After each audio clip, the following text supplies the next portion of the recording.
Dövrümüzdə Osmanlı tarixinin öyrənilməsi çox aktualdır. Osmanlının ilk dəfə olaraq ən çox ərazi itirdiyi müqavilə və hansı idi? Osmanlının ilk dəfə ən çox ərazi itirdiyi müqavilə 28 yanvar 1699-cu ildə ona qarşı yaradılmış olan Müqəddəs Liqaya qarşı bağladığı Karloviç müqaviləsi idi.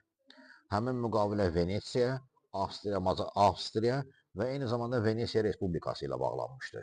Düzdür, Rusiya da bu müqəddəs liqada iştirak edirdi, lakin Avropa dövlətləri onunla müqavilə bağlamağı, onu konqresə çağırmağı lazım bilməmişdilər. Müqavilənin şərtlərinə görə Osmanlı dövləti öz tarixində ilk dəfə olaraq ən çox ərazi itirdi. Belə ki, Şərqi Macaristan, Xorvatiya, Transilvaniya və Şuara Avstriya verildi. Mariya və Dalmasiya Venesiya verildi.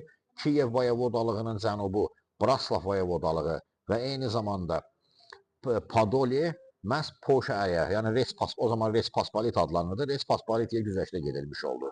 Bu Osmanlı tarixinin ən ağır sülh müqaviləsindən biri idi və ilki idi.